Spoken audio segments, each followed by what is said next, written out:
Hey everybody, and welcome to Robin's house. Today I'm going over one of the special projects we're using in the Are We There Yet scrapbooking, which is adding sponging techniques to your layout. And so I just wanted to give you a quick thing on how sponging works and how to set up these in the scrapbooking pages. So the basicest,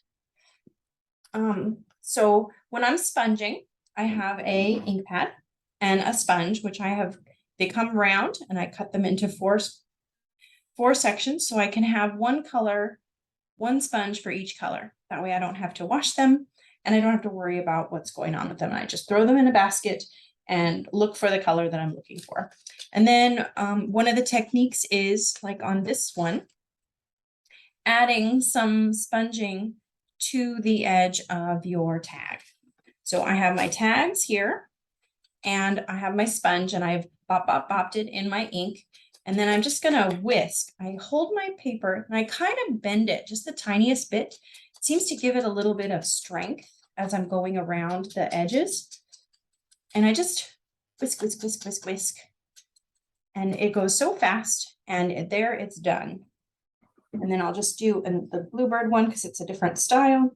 And I'll just do the same thing, bop, bop, bop in my ink. And then I take my sponge with a little bend in there just to make it nice and strong. And I go around so fast that before you know it, it's done. There we go.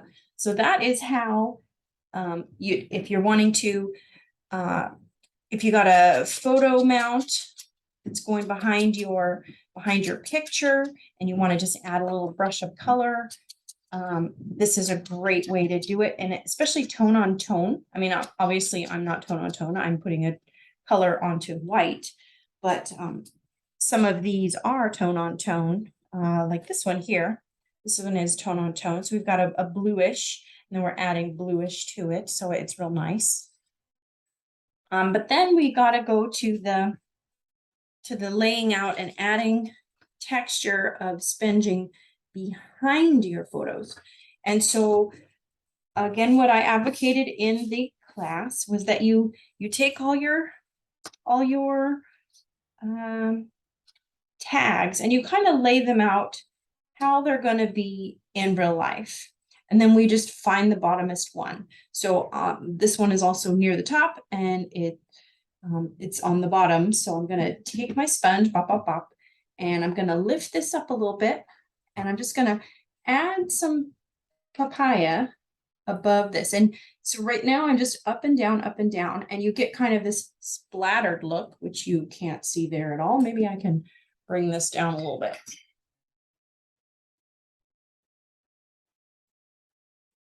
See if we can do that really, really small. There we go. Okay, so you can just do that, and then you just have, it just looks like you sprayed it. And then you can rub it. If you rub it, then it blends it up a little bit and adds something different.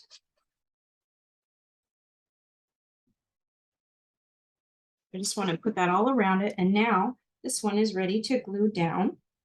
So I could just glue it down so that it stays, and then we're there for the next. You know what? I don't want to, because it looks like the blue is going to be somewhat up in that area. And you know what? I'm just going to put this one to the side because this. I'm going to do the blue last. So I'm going to keep this one here and I'm going to do the yellow one. So just like I did, I'm going to kind of lift this one up, and I'm just kind of guessing where it goes, but then you can drop it down and see if you're close. And then we go along to the other side, and maybe I can do this. So it's not hard, and it's really, there's no right or wrong way to add color to the background. And then there's also going to be some photo squares above it, so it's not that much. And then I'm just going to take this apart so I don't get the blue everywhere. And I kind of remember that this was, I don't know, near here. So I'm just going to bring some blue up in here. like that. And then I can bring this back here and bring this back here. And then look how nice that is. And then we've got a little bit of color. I did get a little heavy on the red one, but red is dark, so you just got to be careful.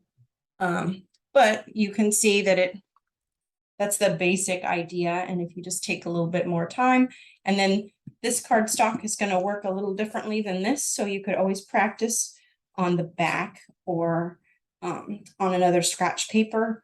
This one closely resembles typing paper, and then cardstock does. So every paper is going to be a little bit different.